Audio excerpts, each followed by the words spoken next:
Hi, it's me again with Corel tips and tricks. I was just playing around. This isn't perfect, but it is pretty cool. It looks like a piece of twisted metal, and it's kind of fun to draw. A couple of ways you can do it. I'm going to hold down the control button to get a perfect ellipse. And then I'm actually going to hit P and put it in the center of the page. But then I'm going to make a duplicate of that guy. And the duplicate, I'm going to go to Object and convert it to a curve. And when I do that, I can manipulate this node right here. I'm going to right click and turn it into a cusp just so I can just move one handle. And you can see what I'm doing here. So that's why I needed the second. I'm not worried about the longer part. And you could play around with that forever. Now I'm going to take the Smart Fill tool, and we are working in the center of the page. So I'm going to turn that red, and I'm going to Control D and alternate C, and I'm going to rotate it 10 degrees. Now I'm going to take both these, and I'm going to take away the fill and add an outline. So this is really the only part I want, because that's a 10-degree movement. So I'm not going to use that color. Let's go with burnt orange on this one. Now I'm going to nudge that out of the way, and I can get rid of this. And you could play around this and make it better or neater.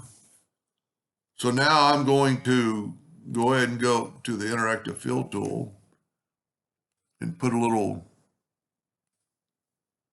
shadow to it, or whatever you want to call it.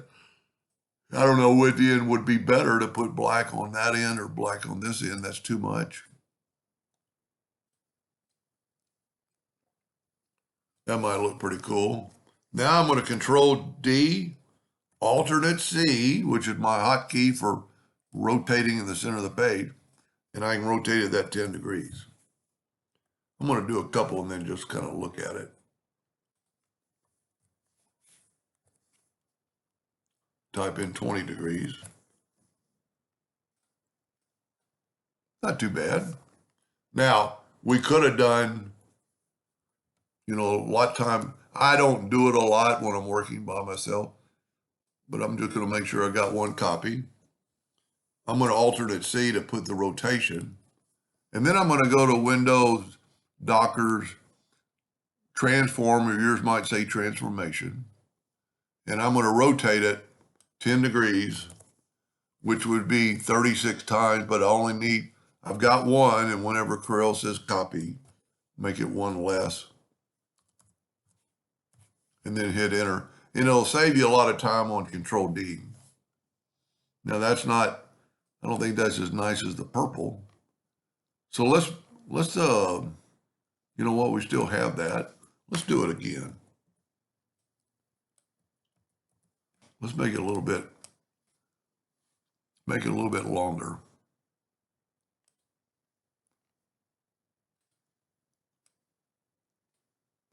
Yeah, there we go. Smart Fill tool. Come on. I'm going to just move that up for a second. Whoop. You always got to be careful with your Smart Fill tool to get it out of the way or quit using it. Okay. Now, let me get this out of the way. Even though it's not terrible, I'll keep it. I'm going to go ahead and left click, right click, Control D, alternate C, and rotate it that 10 degrees. See what we have.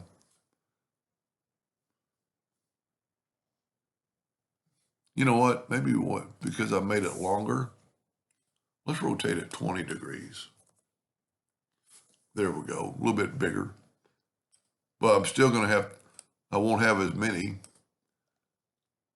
I don't think. I think it'll still be. Let me move that back. A little bit bigger.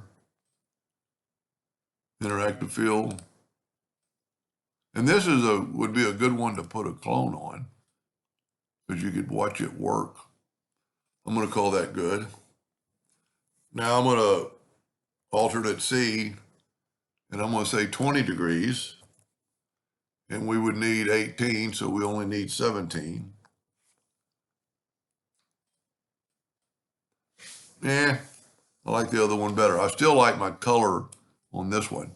The shadow, you know what, maybe let's see what it looks like with a black box on it. Go to object, order, back a page. The black box really makes it kind of stand out. But anyway, just to kind of show that, you could do anything and rotate it one time to get your increment so it'll look like it just keeps going. And in this case, I wish I would have made the black on this end because it looks like it's going underneath. Anyway, I hope that helped a little bit. Thank you for watching.